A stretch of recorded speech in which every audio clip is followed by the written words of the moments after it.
Muy buenas noches y bienvenidos a Signo Pesos, la economía al alcance de su pantalla. Estos son los temas claves de hoy. Lo bueno y lo malo de la reforma pensional. Expertos, gobierno y congresistas analizaron hoy los avances sociales que genera la reforma pensional propuesta por el gobierno, pero también los cambios que deberían hacerle para mejorar esa iniciativa. Hablaremos del tema con Luis Fernando Mejía, director de FEDesarrollo. Radica nuevo proyecto de reforma laboral. La ministra Gloria Inés Ramírez llevó ante el Congreso una nueva propuesta de reforma al Código Sustantivo de Trabajo.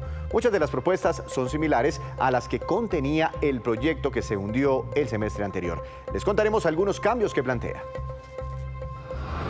El panorama de las ferreterías. Este sector es cada vez más importante en ciudades y municipios por sus ventas y los empleos que genera. ¿Cómo los está afectando la caída en las ventas de viviendas? Analizaremos el tema con uno de sus voceros.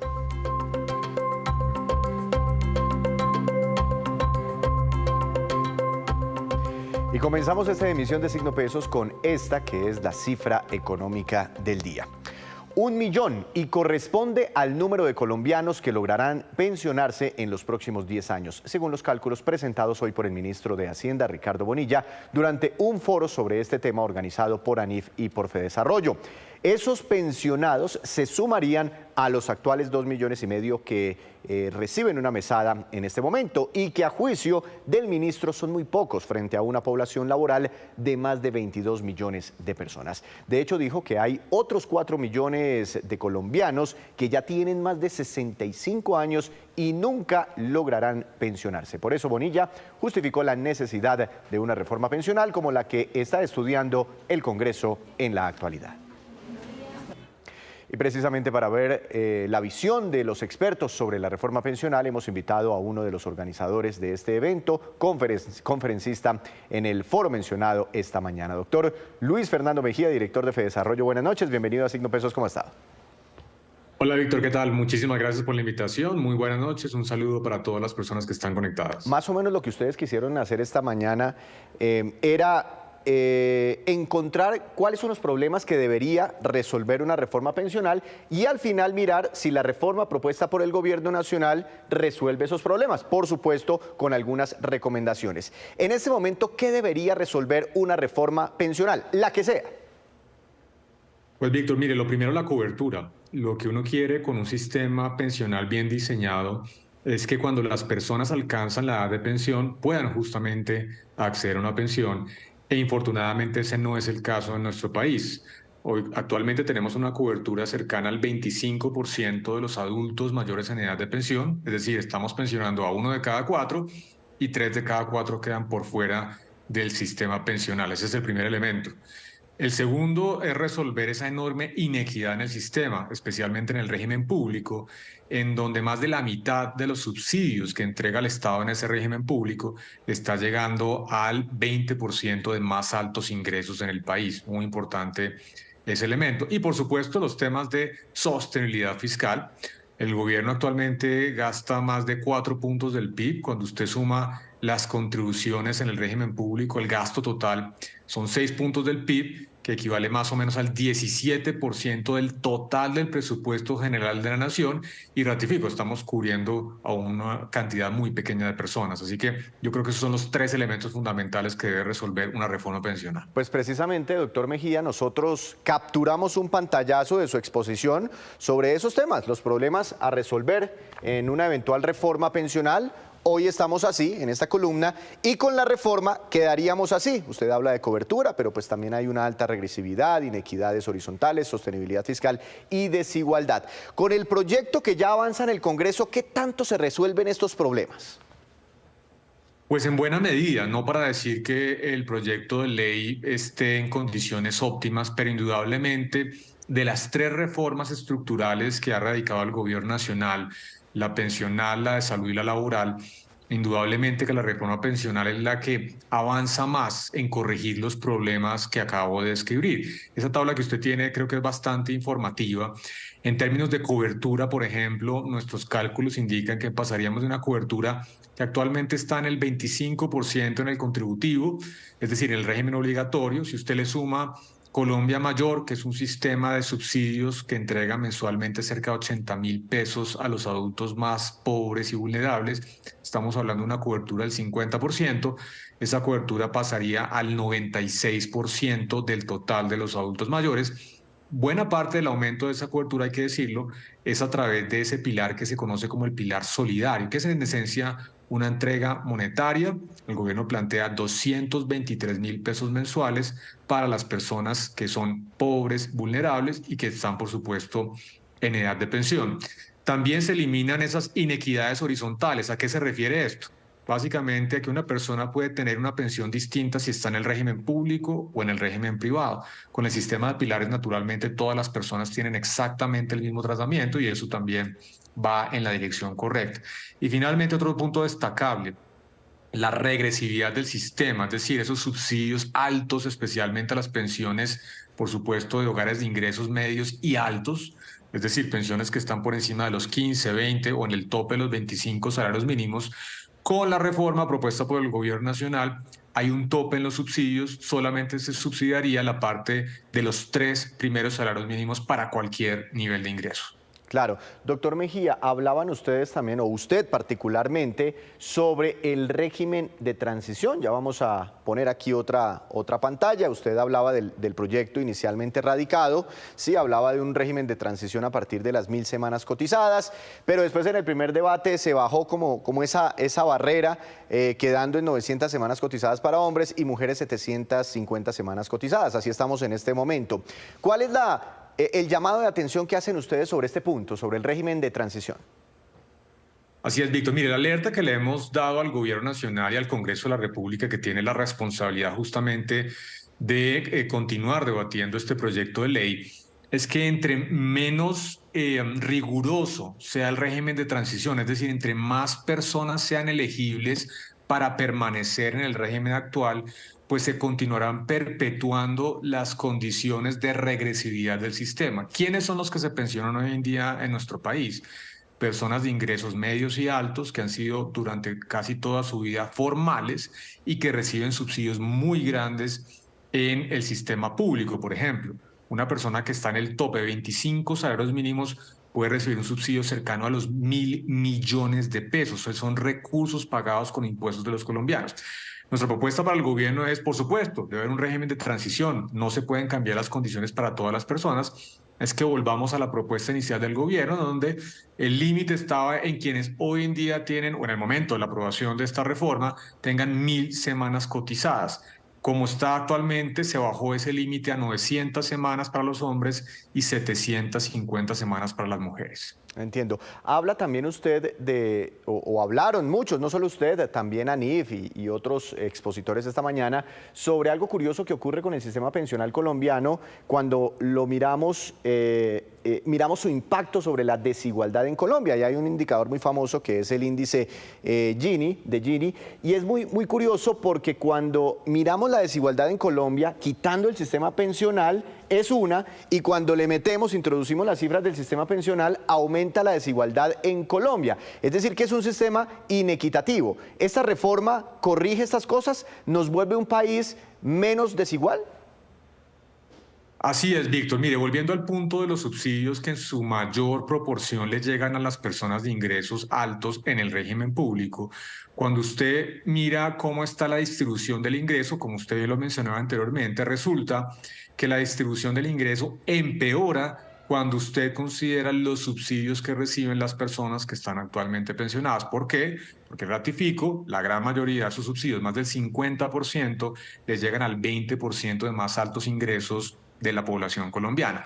Como esta reforma está limitando los subsidios, los pone un tope hasta 3 salarios mínimos, pues naturalmente eso ayuda desde el punto de vista de la desigualdad. Pero el impacto más grande tiene que ver con el pilar solidario, ese pilar que es un subsidio ratificó, una transferencia monetaria de 223.000 pesos mensuales para todos los adultos mayores que son pobres extremos, pobres y vulnerables. Esa transferencia tiene un impacto muy importante en el ingreso justamente de una población que tiene o nulos o muy bajos ingresos, y eso ayuda también en mejorar la distribución del ingreso. El impacto en el coeficiente de Gini, que usualmente va de 0 a 100, en Colombia es muy alto, es que reduciría más o menos en 2 puntos porcentuales ese indicador de desigualdad. A mí me da la sensación, por lo que estamos hablando, doctor Mejía, que a ustedes desde Fedesarrollo les gustan muchas cosas de esta reforma pensional. No sé si sea así, pero ¿por qué la advertencia sobre ese pilar en 3 salarios mínimos? Usted ya lo ha mencionado, el pilar obligatorio para que todo el mundo tenga sus primeras 3 salarios mínimos de cotizaciones obligatoriamente en un régimen público. ¿Por qué ustedes están pidiendo que se baje ese pilar y hasta cuánto se debería bajar? Pues mire, lo primero, sí, nos gustan muchos temas de esta reforma, pero indudablemente que hay que hacer cambios y tal vez el más importante tiene que ver justamente con ese punto que usted menciona, que es el del umbral, es decir, hasta qué monto de ingreso tendría que irse obligatoriamente una cotización al régimen de prima media, es decir, a Colpensiones. En la propuesta que ha planteado el gobierno nacional, ese umbral va hasta los 3 salarios mínimos, es decir, todos tendríamos que aportar hasta 3 salarios mínimos de cotización al régimen público y el excedente, lo que esté por encima de esos 3 salarios mínimos, iría a una cuenta de ahorro individual. ¿Cuál es el problema con esto? Que entre más alto sea el umbral, mayor es el subsidio que se continuaría dando justamente a las personas de ingresos medios y altos y además mayor sería el pasivo contingente en cabeza del gobierno nacional. Son pensiones futuras que se tienen que pagar. Entonces, reducir el umbral, y nuestra propuesta es que sea 1 o 1.5 salarios mínimos, pues justamente hace más sostenible el esquema, porque es menor el pasivo en cabeza del Estado y además mejora aún en una mayor proporción los impactos en materia de desigualdad. No se le estarían dando subsidios de 2 o 3 salarios mínimos a personas que están en ingresos medios y altos en el país. Por eso nuestra propuesta y además el valor desde el punto de vista de la deuda pública pensional también sería inferior entre el umbral sea más bajo. Doctor Mejía, ¿por qué si el evento, el foro, era sobre reforma pensional, terminó usted hablando sobre reforma laboral? ¿Cuál es la relación? Víctor, mire, ese es uno de los mensajes más importantes que tratamos de dar justamente en el foro del día de hoy. Y el mensaje es muy sencillo. La mejor reforma pensional es una reforma laboral que aumente la formalidad de los ocupados en Colombia. ¿Por qué? La razón fundamental por la cual las personas cuando están en la edad de pensión no cumplen los requisitos, las 1.300 semanas en el régimen público o las 1.150 en el régimen de ahorro individual, es porque la gran mayoría durante toda su vida fueron esencialmente informales, es decir, no hicieron las cotizaciones que obliga la ley. Entonces, hasta que no resolvamos este problema, pues realmente los aumentos de cobertura que podría generar una reforma pensional de este estilo es justamente a través de los subsidios. Y eso no es sostenible en el tiempo. Nosotros tenemos que, como sociedad, pensar una reforma que a la vuelta de algunas décadas, 20, 30, 40 años, tenga a la gran mayoría de personas con pensión en el sistema obligatorio.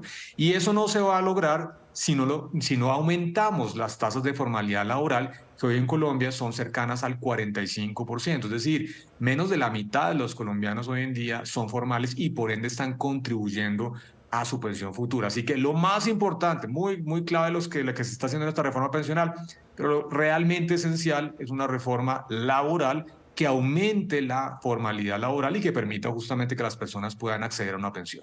Pues doctor Mejía, le cuento que mientras usted estaba haciendo esa exposición esta mañana allí en el foro de ANIF y de Fedesarrollo, muy silenciosamente la ministra de Trabajo, como tenemos aquí en la foto, estaba radicando la nueva reforma laboral, la reforma laboral 2.0. Estamos en ese proceso de empezar a analizarla, seguramente tendremos espacios para mirar en detalle si hay grandes cambios frente a la reforma laboral 1.0 que se hundió en la pasada legislatura. Muchas gracias por esta explicación, seguiremos hablando. Feliz noche.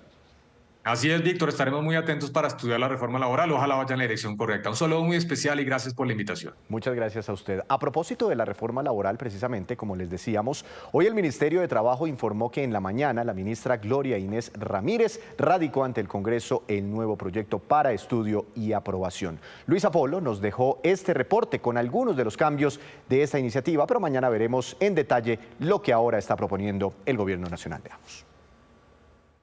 La ministra de Trabajo, Gloria Inés Ramírez, radicó un nuevo proyecto de reforma laboral ante el Congreso de la República. En esta ocasión es un proyecto que contiene 92 artículos, entre los cuales se proponen estos cambios al Código del Trabajo. El contrato de trabajo a término indefinido será la regla general, protección especial para personas en condiciones especiales, por ejemplo, prepensionados, mujeres embarazadas, trabajadores con fuero sindical, etc. Los recargos nocturnos tendrán que pagarse a partir de las 7 de la noche. Actualmente es desde las 9 de la noche, y la jornada laboral no podrá sobrepasar las 42 horas semanales. Recordemos que el semestre pasado el Congreso estaba estudiando un proyecto similar que se hundió por falta de debates. Ya hay bastantes críticas desde sectores como la ANDI porque no fueron tenidos en cuenta para concertar esta reforma, para incluir sus propuestas, y fue presentada silenciosamente. Se sorprendieron ya con el proyecto radicado ante el Congreso de la República. Hacemos una breve pausa, pero cuando regresemos, espere la molestia que hubo hoy entre algunos dirigentes empresariales por la reunión con el presidente Gustavo Petro, que fue aplazada a última hora. Ya les contamos.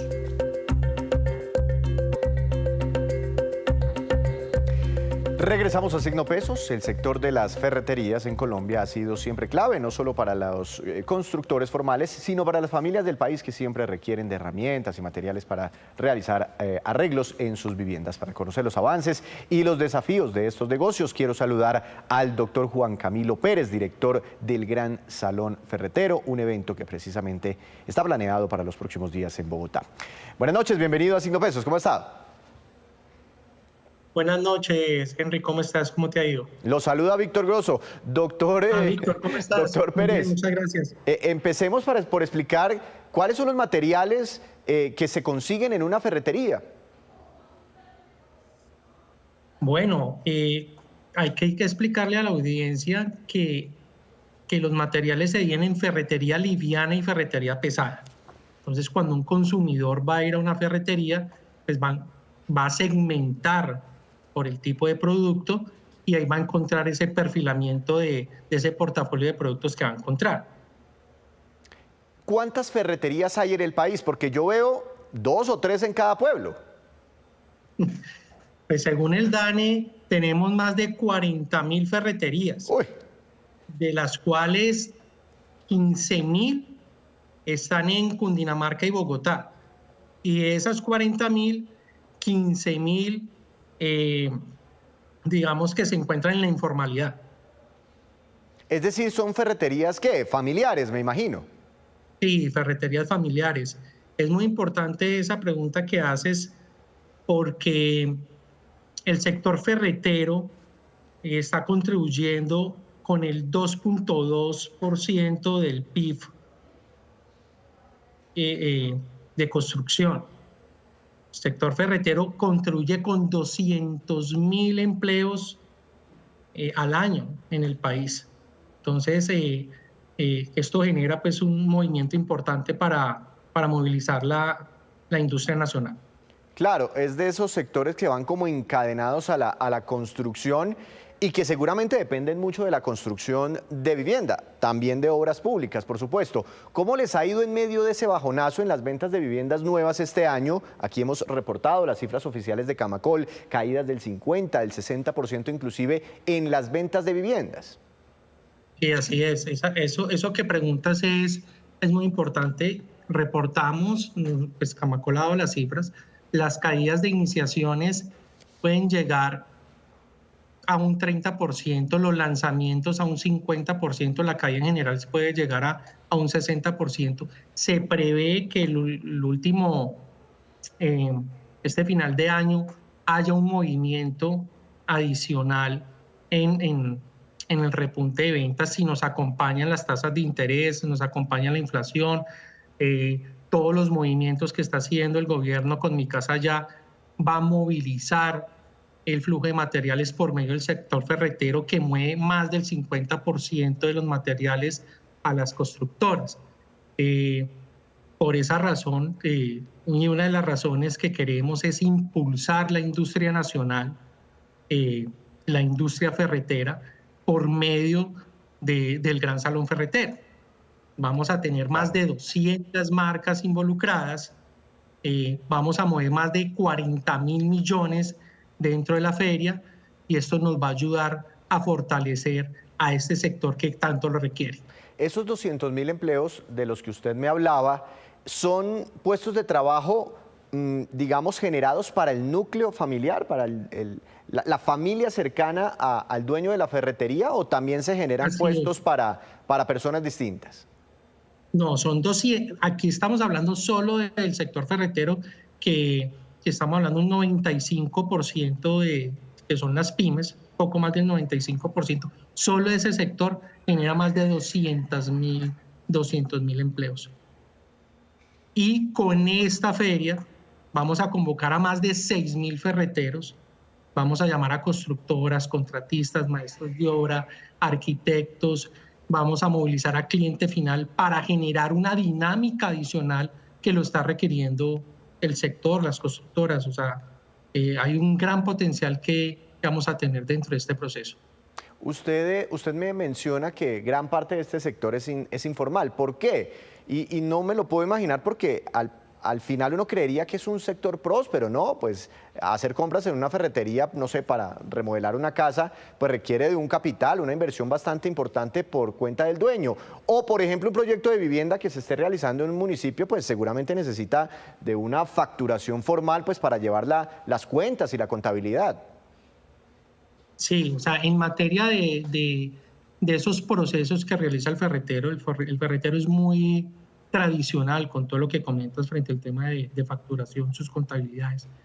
Todavía nos hace falta evangelizar un poco más el tema de la digitalización, el tema del mercadeo y la publicidad. Es un sector muy tradicional, pero pues marcas como Concept B2 se han cargado, la única compañía a nivel nacional, la única agencia que se especializa en el sector ferretero y que contribuye a que el sector ferretero crezca de manera sostenida en digitalización, en tomas de barrio, en lanzamientos de productos.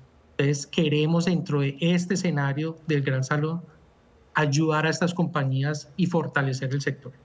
Yo miraba hoy el índice de precios de viviendas nuevas del DANE. En el último año aumentaron los precios un 10,10%. Recuerdo que el año pasado aquí analizábamos que después de los confinamientos pues se reactiva el mundo, hay una gran demanda por insumos para la construcción y se dispararon los precios en algún momento. ¿Cómo se han regularizado los precios de estos insumos que se venden en las ferreterías? ¿Siguen encareciéndose mucho o ya se han moderado?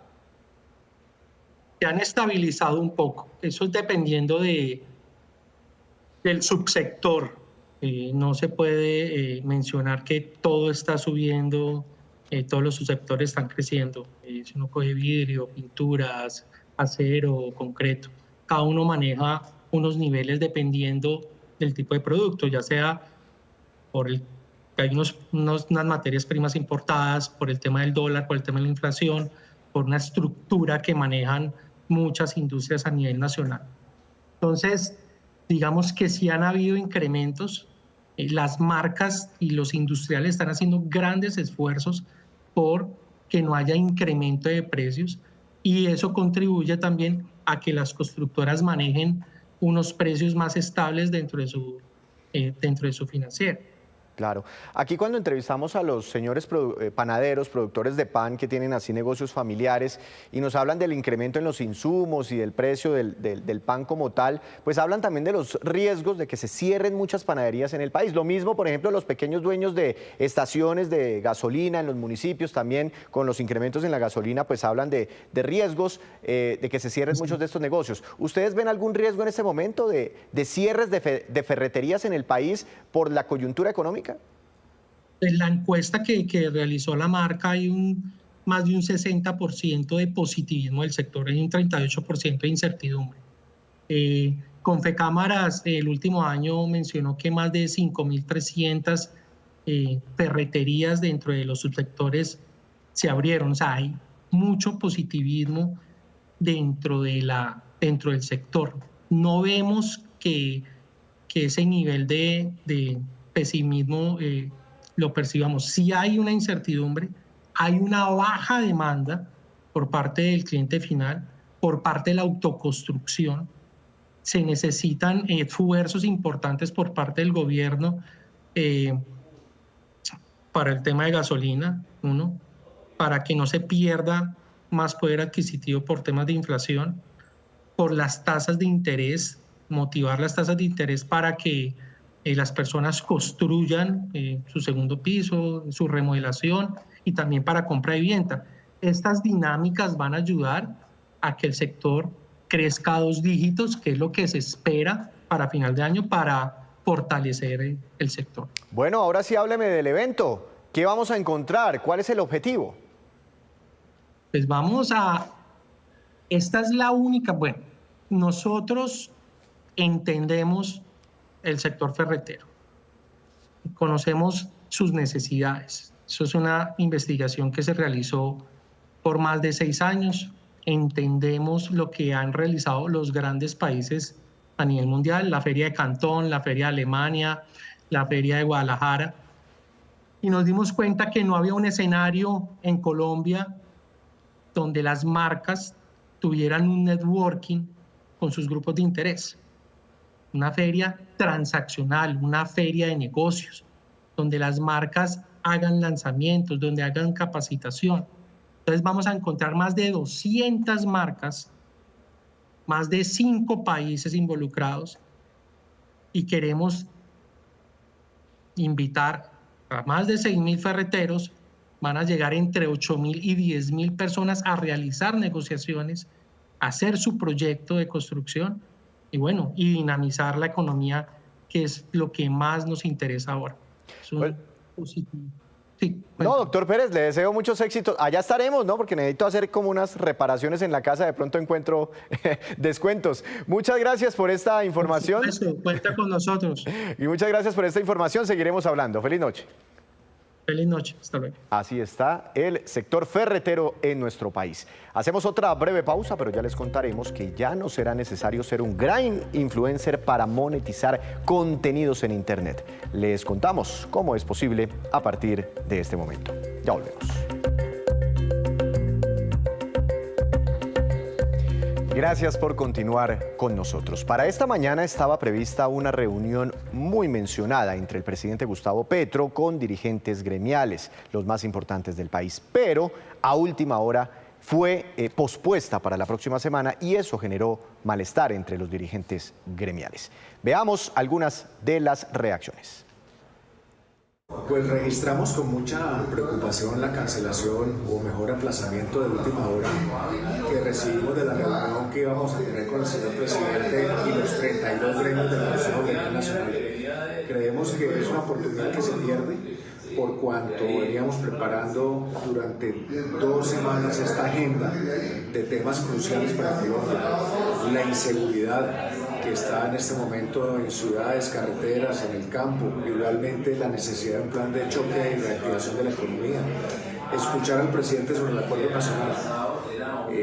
Muchos colegas se desplazaron desde otras ciudades del país, muchos cancelamos la agenda y obviamente pues nos preocupa que de pronto no se pueda realizar la reunión el próximo martes como quedó definido. En el encuentro que tenemos programado con el presidente de la República y el Consejo Gremial Nacional el próximo 29 de agosto, esperamos tener un diálogo constructivo y franco en el cual podamos discutir asuntos que son de preocupación para el sector empresarial, como es la situación de seguridad a nivel nacional, los desafíos en términos de reactivación económica y, por supuesto, escuchar del presidente su invitación al acuerdo nacional. El sector empresarial tiene toda la disposición de ser constructivo en este proceso y esperamos que estos espacios sirvan para ello. Queda programada entonces la reunión para el martes de la otra semana. Y el mercado de las aplicaciones y las criptomonedas se vuelve a agitar con la aparición de un nuevo jugador. Taringa, tal vez el nombre se les hace familiar. Ahora se convierte en una aplicación que premiará a los creadores de contenidos. Veamos. Más de 350 millones de usuarios se pasean por las redes sociales en Latinoamérica, pero solo el 0.3% generan contenido rentable en las redes.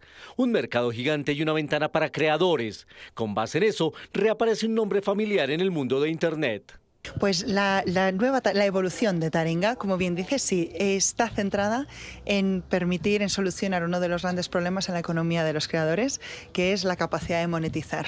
En Taringa vas a poder monetizar desde el primer contenido que genere interacción con la comunidad. Monetizar es el verbo de moda, una recompensa al impacto de los contenidos sin necesidad de recibir la etiqueta de influenciador. Así es, en Taringa vamos a redistribuir los ingresos de la plataforma entre los usuarios, que efectivamente nosotros no distinguimos entre creador. Un usuario son roles, un usuario puede crear contenido, puede consumir y contribuir a contenido de otras personas. Y sí, cuando un usuario reciba premios por su contenido, eso se va a traducir en ingreso económico desde el primer contenido que sea así. Una recompensa económica que se mueve en el mundo virtual. Pero sobre la práctica, ¿cómo puede un creador de contenido reclamar esos ingresos? Todo usuario que se da de alta en Taringa automáticamente tiene una billetera cripto digital, o sea, una billetera cripto creada, y ahí es donde va a recibir lo que nosotros el pago se va a realizar en criptomoneda estable, atada al dólar, que luego ya cada usuario traducirá a su moneda local cuando quiera redimirlo de la plataforma. Creada en 2004, Taringa fue una de las marcas más reconocidas de Internet, pero su efervescencia se apagó con el tiempo. Hoy busca renovarse acoplada a las nuevas tecnologías y mercados. Y ahora nos vamos con estos que son los indicadores económicos que usted debe conocer siempre antes de irse a dormir. Tasa representativa del mercado que regirá para mañana será de 4.076 pesos con 90 centavos, cayó 8 pesos con 99 centavos. El petróleo de referencia Brent, que es la referencia para Colombia, bajó 0,18%, se ubicó en horas de la tarde en $83 con 36 centavos por barril. El precio interno del café colombiano subió y quedó en promedio para mañana como referencia a 1.328.000 pesos por carga. El índice MSCI Colcap de la Bolsa de Valores de Colombia subió 0,14%. Acción más valorizada, preferencial de Corfi Colombiana, ganancia de 3,67%. La acción que más cayó, Grupo Sura Ordinaria, con un retroceso de 2,98%. Y antes de despedirnos, los dejo con este dato. Un nuevo estudio del portal Mundo de Estadísticas identificó la lista de las comidas más famosas en el mundo. Entre las 15 primeras aparecen las siguientes, que también son muy conocidas en nuestro país: pizza, hamburguesa, hummus, caviar, espagueti, lasaña y paella. Por ahora, entre las 50 comidas más famosas no aparece ningún plato típico colombiano.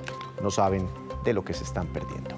Así terminamos por hoy. Los esperamos mañana con una nueva emisión y con toda la información económica que usted necesita saber, analizando la reforma laboral. Esto es Signo Pesos, la economía al alcance de su pantalla. Que tenga una feliz noche.